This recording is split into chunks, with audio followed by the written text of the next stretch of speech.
Hey guys, welcome back to another video. అందరు ఎలా ఉన్నారు? లాస్ట్ వీడియో ఇంకా ఎవరైనా చూడకపోతే స్క్రీన్ మీద లింక్ ఇస్తాను, తొందరగా వెళ్ళి చెక్ చేయండి. మోస్ట్లీ మన ఛానల్లో వీడియోస్ చూస్తున్నారు కానీ లైక్ చేయడం లేదు, మెయిన్ గా సబ్స్క్రైబ్ చేయడం లేదు. ఇంకా మన ఛానల్ ని ఎవరైనా సబ్స్క్రైబ్ చేసుకోకుండా చూస్తున్నట్లయితే తొందరగా వెళ్ళి సబ్స్క్రైబ్ చేసుకోండి.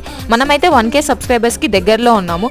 1K సబ్స్క్రైబర్స్ రీచ్ అయిన తర్వాత ఒక స్పెషల్ వీడియో అయితే వస్తుంది. సో ప్లీజ్ కొంచెం సబ్స్క్రైబ్ చేసుకోవచ్చు కదా. అండ్ ఆ స్పెషల్ వీడియో ఏమై ఉండొచ్చు గెస్ట్ చేసి కమెంట్ సెక్షన్ లో కమెంట్ చేయండి. అండ్ మన ఛానల్ బయోలో అయితే ఇన్స్టాగ్రామ్ పేజ్ లింక్ ఉంది. ఇంకా ఎవరైనా ఫాలో అవ్వకపోతే తొందరగా వెళ్ళి ఫాలో అవ్వండి, సో దట్ మీకు లైవ్ అప్డేట్స్ అయితే వస్తాయి. అండ్ మన ఛానల్లో వీడియోస్ నచ్చుతున్నాయా లేదంటే మీకు ఎలాంటి కంటెంట్ వీడియోస్ కావాలో కూడా కామెంట్ సెక్షన్ లో కామెంట్ చేయండి. అండ్ ఆ రోజు ఈవినింగ్ నేను మా తమ్ముడు అయితే అలా వాకింగ్ కి వెళ్ళాము. ఇంకా మా తమ్ముడికి ఎంతో ఇష్టమైన దహిపూరి, నాకెంతో ఇష్టమైన కట్లెస్ అయితే తిని ఆ డే ని ఎండ్ చేసామన్నమాట. అదేంటో నేను తీసుకున్న దానికంటే మా తమ్ముడు తీసుకున్న దహిపూరి టేస్ట్ అయితే చాలా చాలా బాగుంది. మరి మీకు ఎప్పుడైనా మీ సిబ్లింగ్స్ తో ఇలా జరిగిందా? That's it for this video. And subscribe చేసుకోవడం మాత్రం మర్చిపోకండి. చలో బాయ్ గైస్.